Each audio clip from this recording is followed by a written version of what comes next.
नाशिक महामार्गावर रात्रीच्या अंधाराचा फायदा घेत वाहनांच्या स्टेपनी चोरणाऱ्या सराईत टोळीचा आडगाव पोलिसांच्या गुढीशोध पथकानं पर्दाफाश केला। या कारवाईमध्ये 4 आरोपींना अटक करण्यात आली आहे। त्यांच्याकडून 32 स्टेपनी, 2 स्विफ्ट डिझायर कार आणि चोरीसाठी वापरण्यात येणारे साहित्य असा एकूण 12,11,200 रुपयांचा मुद्देमाल जप्त करण्यात आला आहे। 15 जुलै रोजी बोलेरो पिकअपची स्टेपनी चोरी झाल्याची तक्रार दाखल झाल्यानंतर पोलिसांनी तपास सुरू केला। फिर्यादीने दिलेल्या वाहनाच्या वर्णनावरून आणि नंबरच्या आधारे 17 जुलैच्या मध्यरात्री आडगाव हद्दीमध्ये संशयास्पदरित्या उभ्या असलेल्या 2 कार अडवून चौकशी केली।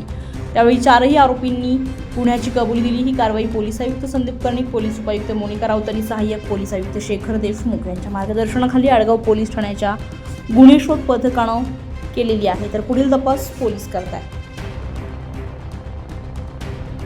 आम्ही पोलीस हवालदार दादासाहेब वाघ आडगाव गुन्हेशोध पथक येथे कार्यरत असून दिनांक 15/7/2026 रोजी CR नंबर 288/26 गुन्हा दाखल झाला होता। त्यात कॅनॉय गाड्या, ज्या कॅनॉय गाड्या मुंबईहून कांदिवलीहून बाहेर राज्यात म्हणजे किंवा बाहेर जिल्ह्यांमध्ये त्या जात असतात, त्यावेळेस ते आरामासाठी इथे हायवे लगत आराम शास्त्री कुठेतरी थकल्यामुळे आराम करत असतात।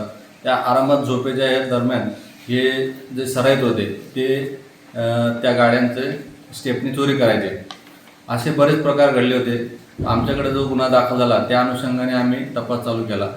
तपास चालू असताना एका दिवशी म्हणजे 17 तारखेला आम्हाला जे फिर्यादीने वर्णन केलं होतं त्या वर्णनाची एक गाडी, नंतर फिर्यादीने त्या गुन्ह्यात एक नंबर दिला होता 4 अंकी शेवटचा, तो अंक असा उभे मॅच झालेली एक गाडी संशयित तिथे मिळून आली, रस्त्याला बाजूला उभी होती। तर त्यावेळेस आम्ही त्या गाडीच्या जवळ जात असताना त्या गाडीच्या चालकाला, त्या गाडीत बसलेल्या इसमांना पोलिसांची चावल लागता ते पळण्याचा प्रयत्न करू लागला।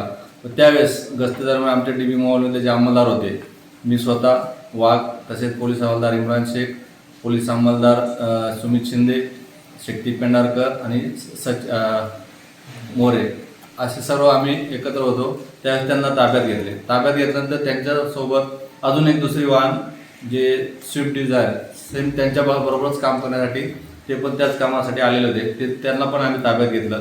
त्यानंतर ताब्यात घेऊन त्यांना त्यांचे नावगाव विचारले। त्यात एक प्रथम प्रवीण गोसावी, नंतर कुंदन गोसावी, नंतर प्रशांत सूर्यवंशी आणि चौथा होता अरविंद गोसावी, नितीन जाधव असे 4 संशयित तिथे म्हणून आले। गाडीची आम्ही तपासणी केली असता गाडीत चोरी करण्यासाठी जे पाणी वगैरे जे इतर साहित्य लागतं ते पण मिळून आलं। त्यानंतर त्यांना आम्ही विश्वासात घेतलं, पोलीस स्टेशनला चौकशीसाठी घेऊन आलो। पोलीस स्टेशनला आणल्यानंतर त्यांना वेगवेगळ्या पद्धतीने विचारपूस केली, त्यांचे मोबाईल तपासले। त्या मोबाईलमध्ये काही स्टेपनीचे फोटोज वगैरे मिळून आले। त्यावरून आम्ही खात्री केली व त्यांना विश्वासात घेतल्यानंतर त्यांनी त्यांची 15 तारखेची जी स्टेपनी चोरी झाली होती त्या स्टेपनी चोरीचा गुन्हा कबूल केला। त्या गुन्हा कबूल केल्यानंतर आम्ही वरिष्ठांना त्याच्यावर माहिती दिली व पुढील तपास कामी आम्ही येवला तालुक्यात, चांदवड तालुक्यात गेलो व त्यांनी ज्या जमा केलेल्या इतर अजून ज्या स्टेपन्या होत्या अशा 32 स्टेपन्या त्यांनी आम्हाला येवला तालुक्यातून त्यांच्या एका ठिकाणी गोडाऊन ते जे होते तिथून काढून दिल्या। त्यानंतर आडगाव पोलीस स्टेशनचा हा गुन्हा आम्ही ओपन केला। या सदरच्या कामगिरीत माननीय पोलीस आयुक्त संदीप कर्णिक सर, माननीय उपायुक्त मोनिका राऊत मॅडम, माननीय एबल पंचवटी शेखर देशमुख सर व माननीय ओपोनी प्रवीण चव्हाण सर यांचे सर्वांचे मार्गदर्शन मिळाले। सदरची कामगिरी यशस्वी करण्यासाठी आडगाव पोलीस ठाण्याचे DB पथकाचे सकोनी जगदाळे साहेब, मी स्वतः हवालदार वाघ, स्वतः परत पोलीस हवालदार इम्रान शेख, त्यानंतर पोलीस अंमलदार सुमित शिंदे, शक्ती पेंढारकर आणि मनोज मोरे असे सगळे सहभागी होते। सदरची कार्यवाही यशस्वीरित्या पार पडली।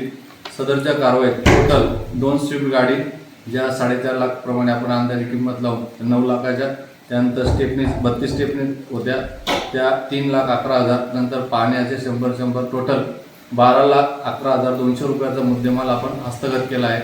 सदरची कामगिरी यशस्वी पार पाडली व तसेच या पुढील जो तपास आहे तो मी स्वतः पोलीस हवालदार वाघ करीत आहे।